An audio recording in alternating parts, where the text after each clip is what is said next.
Social engineering is the act of exploiting human weakness to gain access to personal information and protected systems. Social engineering relies on manipulating individuals rather than hacking computer systems to penetrate a target's account.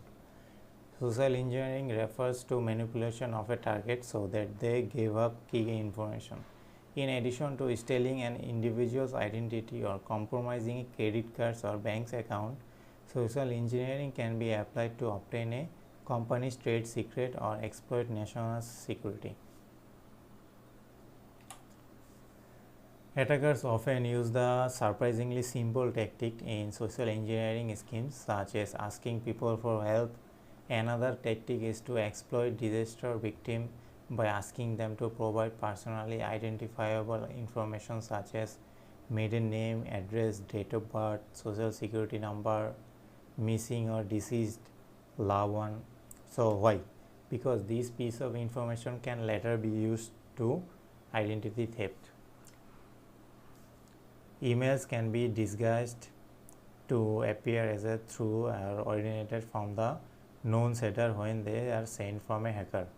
More elaborate tactics targeted by specific people might involve learning about their interest and their sending the target link related to their interest. So let's talk about sign of a social engineering attack. Social engineering can happen anywhere, online and offline. And unlike traditional cyber attack, whereby cyber criminals are stealthy and want to go unnoticed, social engineering are often communicating with us to plain sight. Consider these common social engineering tactics that might be right under your nose. Your friend sends you a strange message. Social engineer can pose as trusted individuals in your life, including a friend, boss, co-worker, even a banking institution, and send you a conspicuous or suspicious message containing malicious link or download. Just remember, you know your friend best, and if you send them if they send you something unusual, ask them about it. Your emotions are highlighted. The more irritable we are, the more likely we are going to our guard down. Social engineers are great at stirring up our emotions like fear, excitement, curiosity, anger, guilt, and sadness. In your online interaction, consider the cause of these emotional triggers before acting on them. The request is urgent. Social engineers don't want you to think twice about their tactic. That's why many social engineering attacks involve some types of urgency, such as sweet cakes, and that's how you now new or cybersecurity software you need to download and to wipe a virus off your computer. The offer feels too good to be true. Even ever receive news that you didn't ask for. Even good news like winning a lottery or free cruise. Chances are like that are often seems to be good to be true. It's just that are potentially social engineering attack. You are received help you didn't ask for. Social engineer might reach out under the guise of a company providing help for a problem that you have a similar to, like tech support scam, and consider you might not be a expert in that line. You might believe they are who that say and they are provided them access to your device or account. The sender cannot prove their identity. If you raise any suspicious with a potential social engineer, they are unable to prove their identity. Perhaps they won't do a video call with you. For instance, chances are like that they are not to be trusted. So here are a couple of the social engineering attack are common in our cyber attack. So almost all cyber attacks have some sort of or some form of social engineering involved. The most social engineering technique also involve malware, meaning malicious software that unwillingly wreak havoc to our daily life. And First one is like scareware. As the name indicates, scareware is a malware that's sent to scare you to take action and to take action fast. It often comes with the form of pop-ups or email indicating you that act now to get rid of viruses or malware on your device. In fact, if you act, you might be downloading a computer virus or malware onto your system. So let me give you an example of scareware. So in 2019, an officer supplied and tech support company teamed up with a commits scareware act. The office supplier required its employee to run a rigged PC test on customer's device that would encourage customer to purchase unneeded repair service. Ultimately, the Federal Trade Commission ordered the supplier, the tech support company, to pay a $35 million settlement. Email hacking. It is our nature to pay attention to the message that people we know, and social engineering know this all too well. Commandeering email account and spamming contact list with phishing scam and messages. So an example of this is, so if your friend send you an email with the object like check this out, it's really cool, so you might not think twice before opening it by taking over someone's email account. A social engineer can make those into a contact list believing that they have received emails from somewhere they know. The primary objective includes spreading malware and tricking people out of their personal data. Access tailgating, also known as piggybacking. Access tailgating is when a social engineering physically trails or follow unauthorized individuals to an area they do not have access to. They can be as simple as holding an open door for someone else. Once inside, they have full reign to access device containing important information.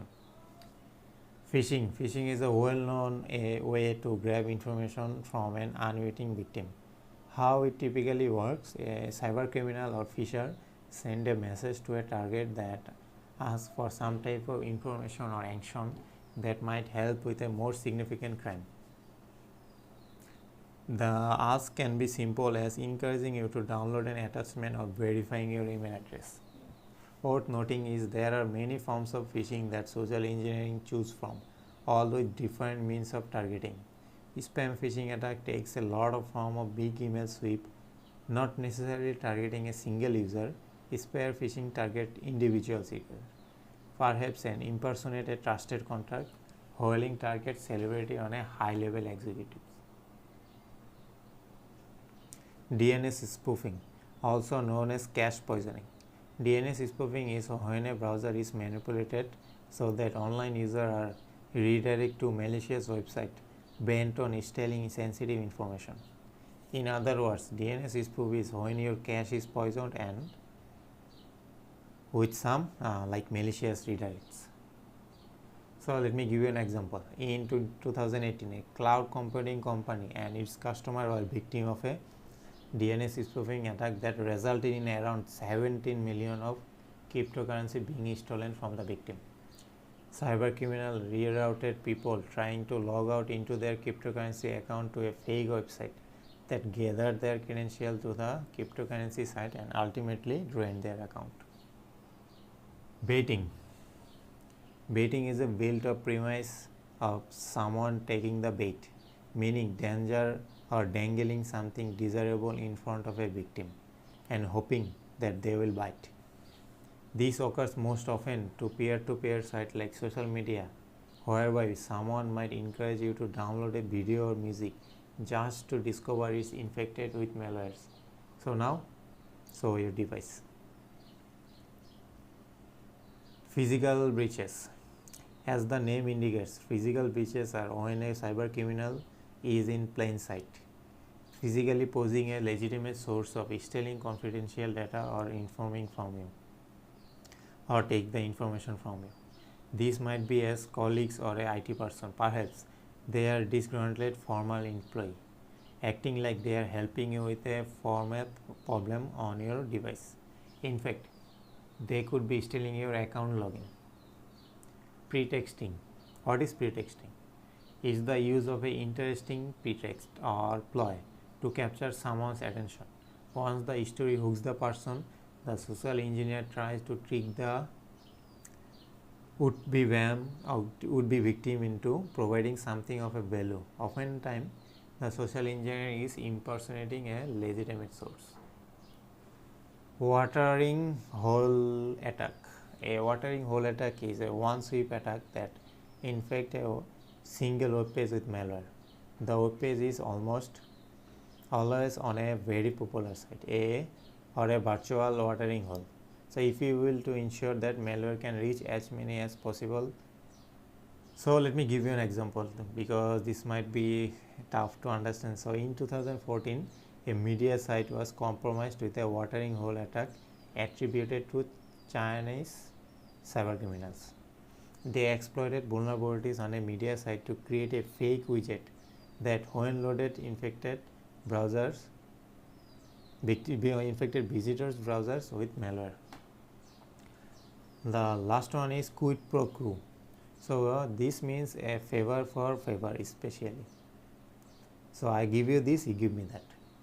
In this instance of social engineering, the victim cough up something sensitive information like account logins or payment method, or like your sensitive images from your cloud. So they act like the account or payment method, and then social engineer doesn't return their end of the bargain. So as an example, like a video gaming example, you might be on a video gaming forum and on the lookout of the cheat code to surpass a different level. Perhaps you wire money to someone selling the code just to be never hear from them again and never see your money again, but you already gave the money, so and you cannot take your cheat code or get your money back. So that's called quid pro quo.